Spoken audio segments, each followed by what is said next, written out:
2024 graduates కోసం ఒక భారీ అప్డేట్ టీసీఎస్ వారు ఒక భారీ నోటిఫికేషన్ అయితే రిలీజ్ చేశారు.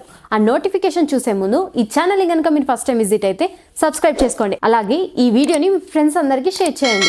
సో నోటిఫికేషన్లోకి వెళ్ళిపోదామా? సో ఇక్కడ నోటిఫికేషన్ చూసినట్టయితే 2024 గ్రాడ్యుయేట్స్ అందరికీ TCS BPS hiring update. So ఇక్కడ రిజిస్ట్రేషన్ లాస్ట్ డేట్ వచ్చేసి 26th ఏప్రిల్ అండ్ టెస్ట్ వచ్చేసి 4th జూన్ 2024కి అయితే ఉంటుంది.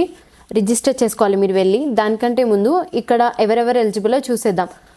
Arts, commerce and science graduates ఎవరైతే 2024 బ్యాచెస్ ఉన్నారో వాళ్ళందరూ అప్లై చేయొచ్చు. అండ్ రిజిస్ట్రేషన్ వచ్చేసి 26th ఏప్రిల్ లోపే చేసేయాలి మీరు. తర్వాత ఈ ప్రాసెస్ వచ్చేసి టోటల్గా 4 స్టెప్స్లో ఉంటుంది. సో ఫస్ట్ స్టెప్ వచ్చేసి టీసీఎస్ నెక్స్ట్ పోర్టల్ ఇక్కడ చూసినట్టయితే అక్కడ క్లిక్ చేసి మీరైతే లాగిన్ అవ్వాలి. సో అది ఎలా ఉంటుందో మనం చూసేద్దాం. ఇక్కడ టీసీఎస్ పోర్టల్ వచ్చేసి ఇలా ఉంటుంది. ఇక్కడ రిజిస్టర్ నౌ అని క్లిక్ చేయాలి. దాని తర్వాత ఇది బీపీఎస్ హైరింగ్ కాబట్టి బీపీఎస్ మీద క్లిక్ చేసుకోండి. బీపీఎస్ క్లిక్ చేసుకున్నాక పేజ్ లోడ్ అవుతుంటుంది. అక్కడ మీ ఈమెయిల్ ఐడి అనేది ఇవ్వాలి. నేను ఇక్కడ ఒక ఈమెయిల్ ఐడి ఇస్తున్నాను.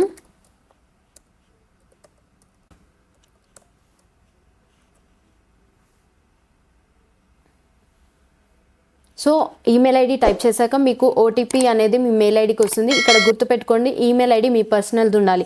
కాలేజ్ది కానీ ఏ ఇన్స్టిట్యూషన్ది కానీ ఉండొద్దు.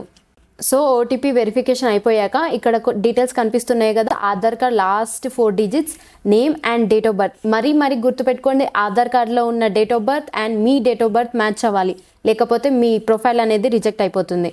అండ్ ఇది అథెంటికేషన్ ఫెయిల్ అయితే మాత్రం మిమ్మల్ని బ్లాక్ చేయడం కూడా జరుగుతుంది. సో వన్స్ ప్రొసీడ్ అయిపోయాక తర్వాత బ్యాక్ టు హోమ్ పేజ్ వచ్చేసి మీ క్రెడెన్షియల్తో ఇక్కడ లాగిన్ కనిపిస్తుంది కదా, లాగిన్ అయిపోయి తర్వాత అక్కడ డీటెయిల్స్ అన్ని ఫిల్ చేసేసి ఏమేమి నెససరీ డాక్యుమెంట్స్ అన్నీ కూడా ఫిల్ చేసుకోండి. నోటిఫికేషన్కి వచ్చేసరికి చూడండి, ఇక్కడ చెప్పాను కదా, Aadhaar card name as per Aadhaar card, date of birth as per Aadhaar card మాత్రమే ఉండాలి. ఒకవేళ ఏదైనా ఇన్కరెక్ట్ అయితే మాత్రం మీకు డిస్క్వాలిఫికేషన్ అయితే జరుగుతుంది. అండ్ నెక్స్ట్ స్టెప్ వచ్చేసి సో నేను చెప్పినట్టే తర్వాత ఒకవేళ మీ న్యూ యూజర్ అయితే కనుక ఇక్కడ రిజిస్టర్ నవ్ అని కొట్టేసి కేటగిరీ బీపీఎస్ మీద క్లిక్ చేసి అప్లై ఫర్ డ్రైవ్ అనేది కొట్టాలి. తర్వాత ఏంటి అంటే అకాడమిక్ డీటెయిల్స్, ఇంటర్న్షిప్, మీకు ఒకవేళ వర్క్ ఎక్స్పీరియన్స్ ఉంటే కనుక అది కూడా ఫిల్ చేయడం మర్చిపోకండి.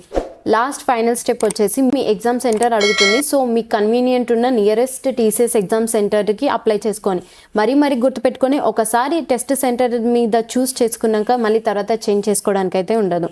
తర్వాత స్టేటస్ కన్ఫర్మ్ చేసుకోవడానికి ట్రాక్ యువర్ అప్లికేషన్ మీద వెళ్ళేసి మీరు చెక్ చేసుకుంటూ ఉండొచ్చు. తర్వాత ఏంటి అంటే మీ documents, original documents, internship letter, degree certificate అనేది అక్కడ అప్లోడ్ చేయాల్సి ఉంటుంది. ఏ మిస్టేక్ అయినా తర్వాత మీకే ప్రాబ్లం. అండ్ ఈ టీసీఎస్ అప్డేట్స్ అన్నీ మీ రిజిస్టర్ మెయిల్ ఐడికి వస్తాయి, అందుకని రెగ్యులర్గా చెక్ చేసుకోవడం మాత్రం మర్చిపోకూడదు. సో చూసారు కదా నోటిఫికేషన్. ఇంకా ఎలాంటి డౌట్స్ ఉన్నా కూడా ఒకసారి మీరు కూడా నోటిఫికేషన్ మొత్తం క్లియర్గా చదివేసి అప్లై చేసుకోండి. అండ్ ఎగ్జామ్ వచ్చేసి ఆఫ్లైన్లో ఉంటుంది. సో బాగా ప్రిపేర్ అయ్యి వెళ్ళండి. మెయిన్గా యాప్టిట్యూడ్ నేర్చుకొని అయితే వెళ్ళండి. అది మీకు చాలా అంటే చాలా ప్లస్ అవుతుంది. ఈ ఆపర్చునిటీ ఎట్టి పరిస్థితిలో కానీ మిస్ అవ్వకూడదు. అండ్ నోటిఫికేషన్ లింక్ వచ్చేసి మా డిస్క్రిప్షన్లో మీకు ఇవ్వబడుతుంది. సో అప్లై చేస్తున్న వాళ్ళందరికీ ఆల్ ద బెస్ట్. మరిన్ని జాబ్ అప్డేట్స్ కోసం జాబ్ టాక్స్ తెలుగుని సబ్స్క్రైబ్ చేసుకోండి.